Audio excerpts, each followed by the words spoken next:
Hey guys, good morning. I'm your Rahman once again with you.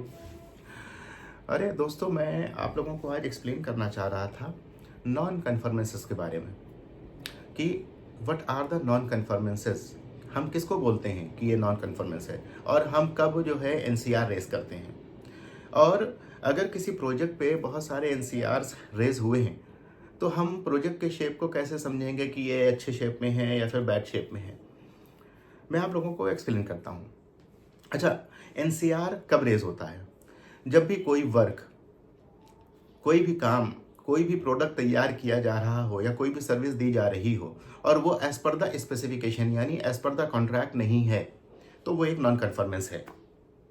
ये इसका जो है डेफिनेशन आप कह सकते हैं कि जब भी कोई काम अगर वो जो है एज पर द कॉन्ट्रैक्ट, जो कॉन्ट्रैक्ट साइन किया है कॉन्ट्रैक्टर ने क्लाइंट के साथ में, वो एज पर दैट स्पेसिफिकेशन नहीं है तो इसका मतलब ये है कि वो नॉन कन्फर्मेंस है। अब वो कौन कौन से तरह की हो सकती हैं मैं आपको पहले बताता हूँ। डॉक्यूमेंट से रिलेटेड देयर मे बी कि डॉक्यूमेंट मिसिंग, डॉक्यूमेंट मिसिंग था। कैसे? कॉन्ट्रैक्टर को जो है एक पीआर आर्म कास्ट करना है और उसने जो है पीआर आर्म की जो है शटरिंग वगैरह जो है बांध दी और शटरिंग वगैरह करके रिइंफोर्समेंट बांध दिया और आरएफआई रेज किया कि हम जो है काम करना चाहते हैं। वहाँ पे कंसल्टेंट पहुंचा, उसने जो है जब उसको चेक करना शुरू किया तो सबसे पहले उसने पूछा कि ठीक है, मुझे अपना मेथड स्टेटमेंट दिखाइए, आपके पास मेथड स्टेटमेंट है इस काम को करने के लिए? तो वो बोलेगा नहीं साहब, हमारे पास मेथड स्टेटमेंट नहीं है। या वो बोलेगा कि हमने जो है मेथड स्टेटमेंट अभी जो है तैयार नहीं किया है।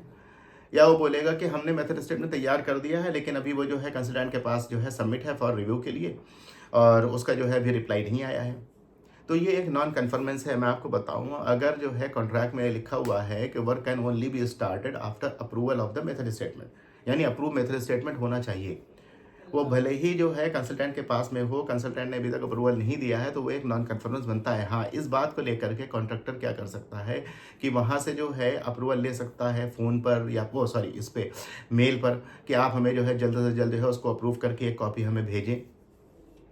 बहुत सारे तरीके हैं, लेकिन मेरा ये कहना है कि अगर कॉन्ट्रैक्ट में लिखा है कि अप्रूव मेथड स्टेटमेंट के बाद में ही काम को स्टार्ट करना है तो उसको जो है काम को यहाँ पे एक नॉन कन्फर्मेंस बनती है। ये जो है डॉक्यूमेंट से रिलेटेड होगी कि डॉक्यूमेंट मिसिंग था। या फिर जो है अप्रूव डिज़ाइन ड्राइंग, कोई वर्क आपने स्टार्ट किया है और उसका जो है डिज़ाइन ड्राइंग जो है आपके पास में नहीं है, वो डिज़ाइन ड्राइंग अप्रूव नहीं हुआ है और आपने काम स्टार्ट कर दिया है एज़ पर दोज ड्राइंग्स जो आपने सबमिट की हैं कंसल्टेंट को, वो भी अप्रूव नहीं हुई है लेकिन आपने काम स्टार्ट कर दिया, तब भी एक नॉन कन्फर्मेंस बनती है। तो ये हो गया किसके लिए कि डॉक्यूमेंट मिसिंग है। दूसरा होता है नॉन कन्फर्मेंस, ये जो है वर्कमैनशिप के लिए। वर्कमैनशिप यानी कि जो है कोई काम आपने किया और वो जो है एज पर द स्पेसिफिकेशन नहीं है जो रिक्वायरमेंट थी। मान लीजिए कि जो है एक पियर है, पियर की शटरिंग जो है जब दूसरे दिन खोली गई और पाया गया कि उसमें जो है हनी कॉम्ड है तो ये एक नॉन कन्फर्मेंस बनती है। भले ही हनी कॉम जो है माइनर हो मेजर हो, वो किसी भी तरह का हो, तो उस हिसाब से वो एनसीआर बनेगा, नॉन कन्फर्मेंस बनेगी कि वो मेजर नॉन कन्फर्मेंस है या माइनर नॉन कन्फर्मेंस है। क्योंकि हमें जो है स्ट्रक्चर को, जो कॉन्ट्रैक्टर को स्ट्रक्चर प्रोवाइड करना है एज पर कॉन्ट्रैक्ट, उसमें जो लिखा हुआ है कि फिनिश स्ट्रक्चर देना है, फिनिशिंग की एक स्पेसिफिकेशन दे रखी होगी उसमें, तो वो एज पर दैट स्पेसिफिकेशन नहीं है तो ये एक एनसीआर बनता है और इसको बोलते हैं वर्कमैनशिप के लिए एनसीआर। तीसरा एनसीआर होता है मटेरियल को लेकर के कि मान लीजिए कि कोई एक जो है प्रोडक्ट आपको जो है, जैसे सीमेंट है, सीमेंट आपका अप्रूव्ड है कि अल्ट्राटेक सीमेंट आपको यूज़ करना है जब आप कंक्रीट प्रोड्यूस करेंगे। और जब आपने कंक्रीट प्रोड्यूस करना शुरू किया तो आपके पास अल्ट्राटेक सीमेंट नहीं था, लेकिन आपने एक दूसरा ब्रांड भी जो है अप्रूवल के लिए सोचा हुआ, उसका मटेरियल आपके पास आया हुआ, मान लीजिए एसीसी सीमेंट है, आपने एसीसी सीमेंट यूज़ करना शुरू कर दिया। जब ये चीज़ जो है चेक की गई तो पाया गया कि जो सीमेंट आपने यूज़ किया है वो अप्रूव नहीं है, तो ये भी एक मटेरियल को लेकर के जो है नॉन कन्फर्मेंस है, एनसीआर रेज हो सकता है। तो ये तो हो गया तरीके जो हमने आपको बताया कि एनसीआर किसकी वजह से रेज हो सकता है। चौथा एक और तरीका है सेफ्टी को लेकर के एनसीआर। मान लीजिए कि जो है कोई भी काम आप कर रहे हैं, वहाँ पे कुछ सेफ्टी मेजर्स आपको लेने थे, यानी कि वहाँ पर आपको बैरिकेड करना था। बैरिकेड का जो है एक डायमेंशन दे रखा है कि जो भी वर्क आपका होगा उसका जो है 1.5 मीटर दूर आपको बैरिकेड करना है और एक वर्क प्लेस आपको जो है क्रिएट करना है।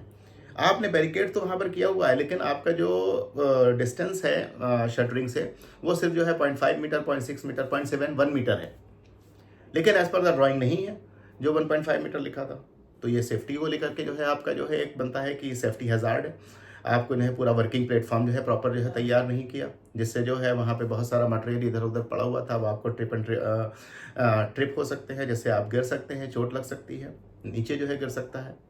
एक ये सेफ्टी को लेकर हो गया। एनवायरनमेंट को लेकर के हो सकता है, जैसे कि आप काम कर रहे हैं, बहुत ज़्यादा वहाँ पे पोल्यूशन है, बहुत ज़्यादा डस्ट उड़ रही है, आपने यूरिनल नहीं बनाया हुआ है, वर्कर्स जो है कहीं भी जा कर के जो है यूरिन कर रहे हैं, तो ये एक एनवायरनमेंट को लेकर के जो है एनसीआर बन सकती है। तो दीज आर द मेथड जिसकी वजह से लेकर के जो है एनसीआर बनती है। और मैं आपको बताऊं कि मैं एनसीआर को लेकर के जो है बहुत पॉजिटिव हूँ, मैं कभी भी निगेटिव नहीं रहा।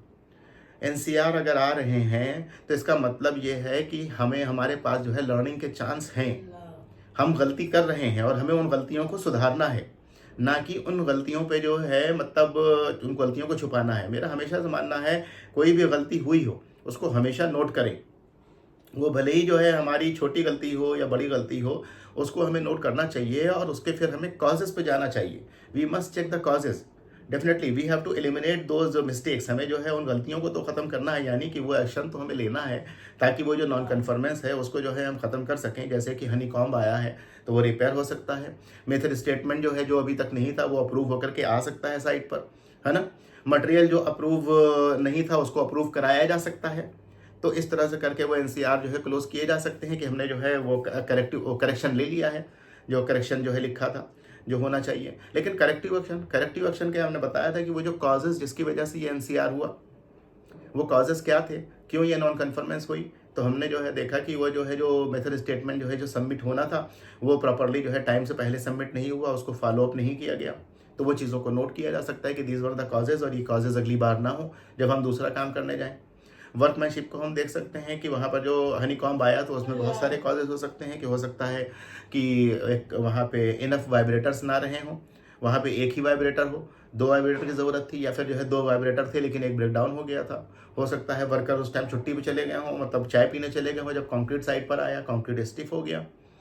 और भी अदर रीजंस हो सकते हैं कि जो हमारा जो है शटरिंग मटेरियल था वो प्रॉपर नहीं था, शटरिंग ऑयल उसमें जो है प्रॉपर नहीं लगा था। बहुत से रीजंस हो सकते हैं। वहाँ पे जो है वाइब्रेटर को हमने पूरी तरह से जो है चलाया नहीं, हमारे पास वाइब्रेटर इनफ नंबर में थे लेकिन पूरी तरह से वाइब्रेट नहीं किया कंक्रीट को, जिसकी वजह से नहीं काम आ गया। मटेरियल को लेकर के जो हमने बताया कि मटेरियल जो है हमारे पास कैसे ख़त्म हो गया, उस बात को देखा जाए, प्रोक्योरमेंट डिपार्टमेंट से बात की जाए कि हम जो है कंक्रीट करने जा रहे हैं तो उससे पहले हमारे पास मटेरियल होना चाहिए। वी मस्ट चेक कि जितनी कंक्रीट हमारी थी क्या उतनी कंक्रीट के लिए हमारे पास सीमेंट है कि नहीं है, एग्रीगेट है कि नहीं है। तो वो कॉजेज़ नोट कर लें, फिर उन कॉजेज़ को एलिमिनेट करने के लिए जो है वो लिख लें कि क्या क्या तरीके हो सकते हैं। इस तरह से वो एनसीआर क्लोज हो सकता है। तो these are the chances of learning. हमें जो है कभी भी जो है ये चांसेस मिस नहीं करने चाहिए, हमें हमेशा लर्न करना चाहिए। मेरा हमेशा से मानना है कि जो भी नॉन कन्फर्मेंस हो, आपको कहीं भी कोई नॉन कन्फर्मेंस मिलती है, whatever it is minor major, it must be noted down.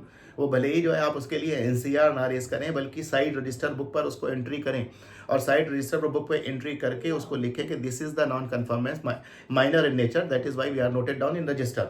और जब वो जो है उसका एलिमिनेशन एक्शन जो है ले लिए जाएं, और जो भी एक्शन उसमें लिखे गए थे कि हम जो है इसको एलिमिनेट करने के लिए ये एक्शन लेंगे, कन्फर्मेंस करने के लिए, और कॉजेज इसके ये है, इन कॉजेज को एलिमिनेट करने के लिए यही एक्शन लेंगे। अगर वो सारी चीज़ें हो जाएं तो उस पर जो है उसको क्लोजर में जो है साइन लेना चाहिए, खुद भी साइन करना चाहिए उस इंजीनियर को जिसने जो एनसीआर रेस किया है, और उसके भी साइन लेना चाहिए जिसने उस एनसीआर को लेकर के करेक्टिव मेजर्स लिए हैं। और इसको जो है इंजीनियर को भी इन्फॉर्म करना चाहिए, जो भी वहाँ पर इंजीनियर हो, इंजीनियर का मतलब है कंसल्टेंट, ओके। तो उनको हमें जो है इन्फॉर्म करना चाहिए। मेरा हमेशा से मानना है किसी भी तरह का एनसीआर हो, कोई भी नॉन कन्फर्मेंस हो, वहाँ पे हमारे पास में लर्निंग के चांसेस होते हैं और उन लर्निंग के चांसेस को हमें मिस नहीं करना चाहिए। और मैं आपको बताऊं, जब प्रोजेक्ट शुरू होता है, अगर शुरू में जितने ज़्यादा एनसीआर्स आ रहे हैं तो उनसे हमें घबराना नहीं चाहिए, बल्कि हमेशा जो है ये सोचना चाहिए कि ओके हमारा, हाँ बस एक चीज़ है कि हमारा जो नॉन कन्फर्मेंस है, टाइप ऑफ नॉन कन्फर्मेंस, वो रिपीट नहीं होना चाहिए। जैसे कि एक बार हनी कॉम्ब आया तो अब हमारा जो है स्ट्रक्चर में, दूसरे स्ट्रक्चर में फिर से हनी कॉम्ब आ गया, तीसरा स्ट्रक्चर में फिर से हनी कॉम्ब आ गया। हमने एक्शंस ले लिए, हमने करेक्शन भी लिया, करेक्टिव एक्शंस भी लिए, लेकिन उसके बावजूद हमारे लगातार जो है हनी कॉम्ब आ रहे हैं। तो इसका मतलब है हमने लर्न नहीं किया, हम जो है काम करते चले जा रहे हैं। पहले भी मेथड स्टेटमेंट अब अप्रूव नहीं था, अभी जो है ड्राइंग अप्रूव नहीं है, अभी जो है हमारे पास जो मटेरियल यूज़ कर रहे थे उसकी जो है हमारे पास टेक्निकल डेटा शीट नहीं है। तो ये चीज़ें जो है नहीं होनी चाहिए। हमें अपनी गलतियों से सीखना है और गलतियों से सीख करके अगर हम आगे बढ़ रहे हैं तो दिस इज़ वेरी गुड कि हमारे पास जितने भी जो है डिफरेंट तरह के एनसीआरस या नॉन कन्फर्मेंस हुए हैं, वो हमें जो लर्निंग दे के गए हैं वो प्रोजेक्ट के लिए बहुत अच्छी है। और अगर मैं आपको बताऊं, मैं एज ए प्रोजेक्ट मैनेजर अगर कहीं पर काम करूंगा तो मैं खुद भी अपने इंजीनियर्स को बोलूंगा कि आप जो है अगर कहीं पर भी जो है नॉन कन्फर्मेंस पाते हैं, हमारी जो क्वालिटी कंट्रोल क्वालिटी एश्योरेंस की टीम होगी, मैं उससे बोलूंगा कि हमारा जो इंजीनियर साइट पर काम कर रहा है, he is responsible for all quality control activities. और अगर वहाँ पर कोई नॉन कन्फर्मेंस वो करता है, कोई भी ऐसी रिक्वायरमेंट को वो फुलफिल नहीं करता जो कॉन्ट्रैक्ट में लिखी हुई है, तो आप जाइए और नॉन कन्फर्मेंस रेस कीजिए, एनसीआर रेस कीजिए, या फिर उसकी जो है ऑब्जर्वेशन रेस कीजिए रजिस्टर में, और उसको इंजीनियर को बताइए, यानी कंसल्टेंट को बताइए कि हमने ये जो है एनसीआर रेस किया, उसकी कॉपी कंसल्टेंट को दीजिए और फिर एक्शन लीजिए। आप जो है क्लोज ग्रुप मीटिंग कीजिए, जो भी बंदा जिसने नॉन कन्फर्मेंस रेस की थी उसके साथ में मीटिंग कीजिए क्वालिटी कंट्रोल और क्वालिटी एश्योरेंस की। ओके, उसमें प्रोजेक्ट मैनेजर भी रहे कि किस वजह से ये नॉन कन्फर्मेंस हुई, अच्छा उस नॉन कन्फर्मेंस को हम कैसे जो है एलिमिनेट कर सकते हैं, हम क्या क्या एक्शन लें कि जो कॉजेज हैं जिसकी वजह से ये नॉन कन्फर्मेंस हुई, ये कॉजेज दोबारा पैदा ना हो, वो सारी चीज़ें नोट करें और एक्शन ले। इसमें प्रोजेक्ट मैनेजर की रिस्पॉन्सिबिलिटी है। अगर मैं एज अ प्रोजेक्ट मैनेजर रहूँगा कभी भी किसी भी प्रोजेक्ट पे, तो मैं इसमें बहुत मतलब कहते नहीं बिल्कुल ज़बरदस्त उसमें इन्वॉल्वमेंट रहूँगा, मेरा इन्वॉल्वमेंट रहेगा, और मैं चाहूँगा कि हमें जो उसमें गलतियाँ हुई थी उनसे हमें सीखने को मिले और वो हम सीखें और उस तरह की नॉन कन्फर्मेंस दोबारा ना हो।